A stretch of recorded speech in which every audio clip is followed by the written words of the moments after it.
will now make a statement in my capacity as the representative of the United States. I thank Secretary General Guterres for being here today and shining a light on the link between corruption and international peace and security. I also thank John Prendergast for telling us about the important work his team does to uncover the ways that corruption fuels conflict and giving us clear recommendations on what we can do to stop it. I thank everyone for being here for this, the first Security Council session on the relationship between corruption and conflict. This is an issue that has for too long gone unaddressed. For all the time we spend here discussing conflict, we hardly ever talk about how corruption fuels the instability, violence, and criminal activity that put countries on our agenda. We pour billions and billions of dollars into trying to fix these problems. We deploy blue helmets. We set up massive assistance missions. We send experts to all corners of the globe. But we fail to recognize the issue that is staring us in the face: corruption. At its core, corruption is the transfer of wealth from the powerless to the powerful. Bribes, insider deals, skimming of public funds, and diversion of humanitarian aid. These are all forms of the involuntary tribute the poorest pay to the powerful in corrupt regimes. When the weight of this burden becomes too much for the people to endure, they inevitably react. Corruption also allows transnational crime and drug trafficking to flourish, threatening the health and safety of all of us. The resulting instability and outflows of desperate people demonstrate that corruption is not just an internal matter. It is a regional and global concern for all of us. On December 17, 2010, a humble Tunisian fruit seller sat down in front of the local governor's office, doused himself with paint thinner, and set himself on fire. Mohamed Bouazizi's desperate act set off the Arab Spring and made him the face of protests against authoritarian governments. What is often lost in his story is that Mohammed was driven to publicly and painfully kill himself by corruption. Like other poor street vendors in Tunisia, Mohammed was routinely harassed by officials seeking bribes. Hours before his suicide, he had experienced yet another humiliating shakedown by a local police officer. Perhaps hoping that others would understand his plight, Mohammed committed one final act of protest against the system that was robbing him, not only of his livelihood, but of his dignity. Mohammed's action sparked a wave of anti-corruption uprising across the Arab world. Governments that had appeared stable for decades fell within weeks. In Yemen, Syria, and Libya, protests quickly spiraled into conflicts as corrupt leaders and their cronies tried to hang on to power. All of this unrest eventually found its way to the Security Council's agenda. In fact, 9 out of the 10 countries that Transparency International considers the most corrupt in the world are on the Security Council agenda. 9 out of 10. But instead of reflecting on why this is the case, the United Nations is too often willing to ignore corruption. We fear that addressing it will put off governments and shut off cooperation, or we regard corruption as just the cost of doing business in some countries. But this head-in-the-sand approach is backwards. In the most troubled countries in the world, corruption isn't simply part of the system. Corruption is the system. The governments in places like Venezuela and Iran don't exist to serve their people and happen to do a little corruption on the side.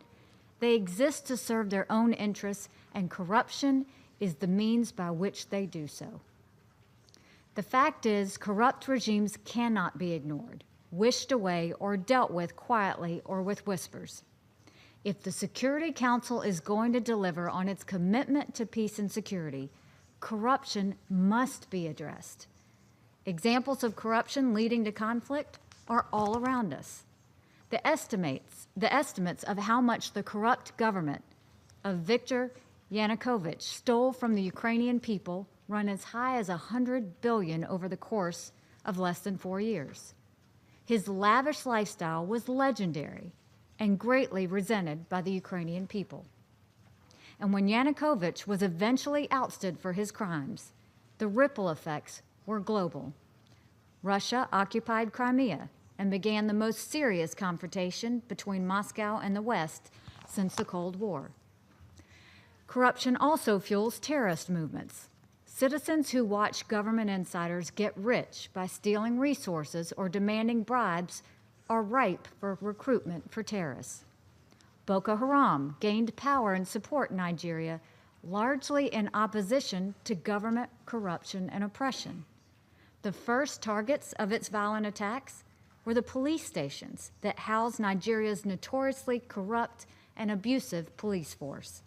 And as Boko Haram carried out barbaric attacks that killed thousands, Nigeria's leaders stole countless amounts of money meant to defeat terrorism. Since then, Nigeria has taken real steps toward reform, and we commend the government for recognizing the need for change. Corruption sustains and prolongs conflict. The ethnic divisions in South Sudan are real, but the driving source of the conflict is a fight over who will control South Sudan's oil revenues, as we heard earlier today. Until there is a way to transparently distribute natural resources in a way that is seen fair by the South Sudanese people, the civil war will go on. Elsewhere in Africa, groups exploit natural resources, even trafficking in wildlife, to pay for war. Corruption is also an international problem because looted funds are laundered through the global financial system. More than any other country, the United States has taken action to stop this.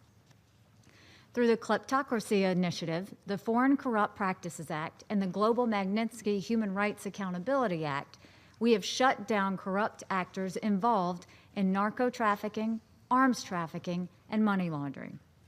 In countries like Congo, Nicaragua, and Venezuela, where corruption has fueled conflict or prevented its resolution, the U.S. Treasury has leveled significant sanctions. In the Congo, Treasury used the Global Magnitsky Authority to sanction businessman Don Gertler, one associated individual, and 33 entities for corruption related to the DRC. In Venezuela, Treasury has imposed targeted sanctions on government officials to stop them from moving their stolen assets in the international financial system. And we have gone the extra mile to ensure that our sanctions are aimed directly at the Maduro regime and not at the Venezuelan people. Later today, the United States will host an ARIA formula meeting that will focus specifically on the toll that corruption in Venezuela has taken on its people and how it threatens international security. We welcome all member states to join us at the meeting. Last year, during the United States presidency, we demonstrated that human rights is an issue of peace and security. This year, we make the same argument for the Council's time and attention on the issue of corruption. By the time a person like Mohamed Bouazizi is moved to lash out against his oppressors, it is too late to prevent corruption from becoming a full-fledged threat to international peace and security. To those of my colleagues who are serious about fulfilling their duties as members of the Security Council, I urge that we take a longer view. If we fail to take seriously the issue of corruption now, we will doom ourselves to deal with the violence it creates in the future. Thank you. I resume my function as President of the Council